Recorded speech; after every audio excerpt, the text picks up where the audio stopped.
live it out. Okay.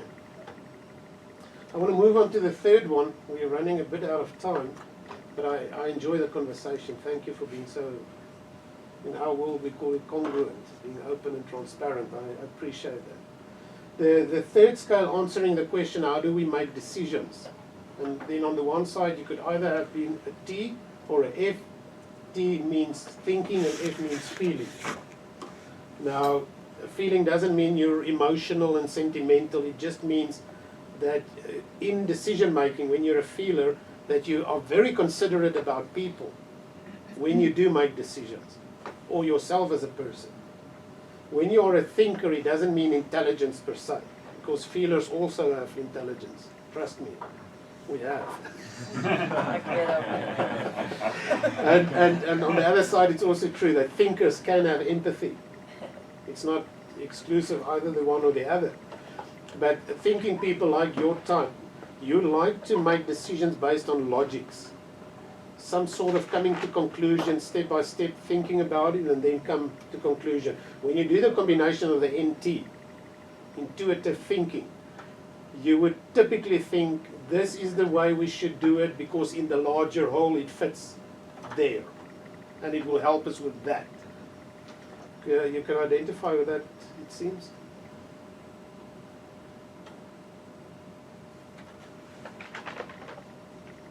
I would describe myself as being logical, yeah. Mm-hmm. But also having become more aware of how my decisions would affect others. Yes. Which is important. Mm-hmm.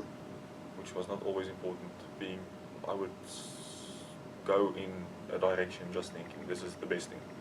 I don't really care about the people around. Yes. Because this is what I know we need to do. Mm-hmm. But that has developed quite a lot in the last, I would say, 8 to 10 years. Mm-hmm. Understanding the effect I have on others, positive or negative. I try to keep it positive Yes. as much as possible. But being aware of that is something I take into consideration. Yeah. It's a nice thing that you mentioned. I mentioned earlier about emotional intelligence. If you divide that in the definition, let's talk Daniel Goleman, father of emotional intelligence. He says you get emotional intelligence on a personal level, and you get it on an interpersonal level. And the thing that I've mentioned, what he mentions in his definition, the first thing of emotional intelligence on a personal level is self-awareness.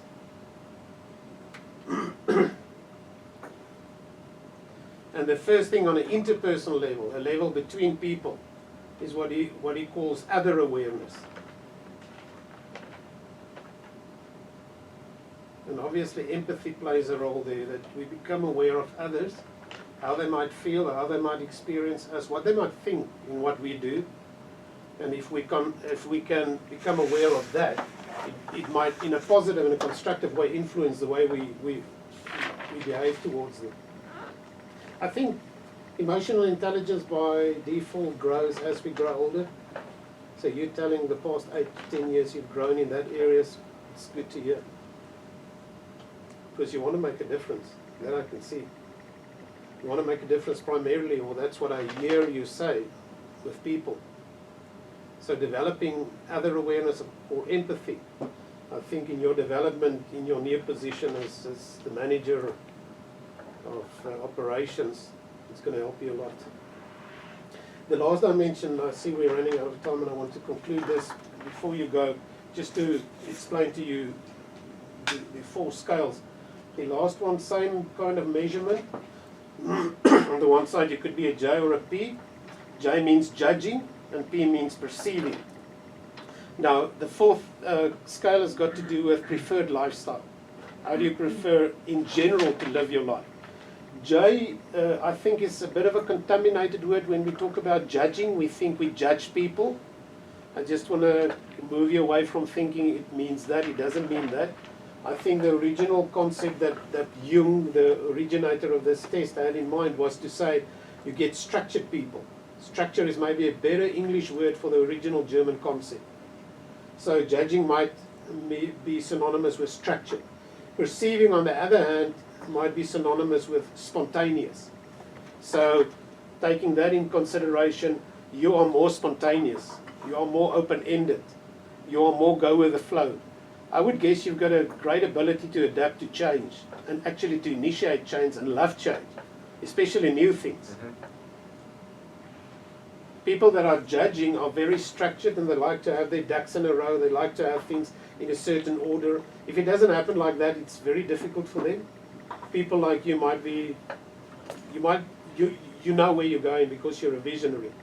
But in going to a certain place, if this step doesn't materialize, it would throw you for an hour or three, but then you will just think of different ways of getting around that. Is that somehow accurate? Yeah, doing something just for this, as I said it earlier, it bores me. So I look for new things to do, or new ways and new experiences. And change doesn't scare me. Yes. I think you love change. Visionaries love change. I think a challenge might be, if I can reflect on that for you, that you must change what you start and you find it difficult sometimes. You must finish what you start. You might find that difficult sometimes. Not really. Okay. I've never left anything unfinished, I think. I can sometimes put off doing something if I'm not sure what to do. Okay. I can procrastinate. And because I keep busy. I can keep busy with things that don't contribute towards that, because I know it's a very important decision that I need to make. So I keep busy with other things for the sake of being busy. Yeah. And then I leave that undone. But I never leave it there. I will get there. It just takes longer because I need to think about it and I need to listen to what it feels. I wait for it to feel the way it should feel. Then I will go in that way. Yeah. Does that make sense to you? I do.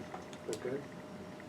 There's much more to it that in our next session I would like to take you there. In the meantime, what I would like to suggest for you is to go to this website, www.truity.com. Let me briefly show you how it looks and what are the options there for you. This is the website. So if you click there at the top at personality types, you'll see the 16 types are there. This is your type. You can just click on that, and then there are 3 pages actually, that you can go and have a look. I suggest you take a look at this video. We didn't have time today. Usually I want to watch it with my clients, but you can just click there, and then it's going to give you a sort of a succinct summary of your personality.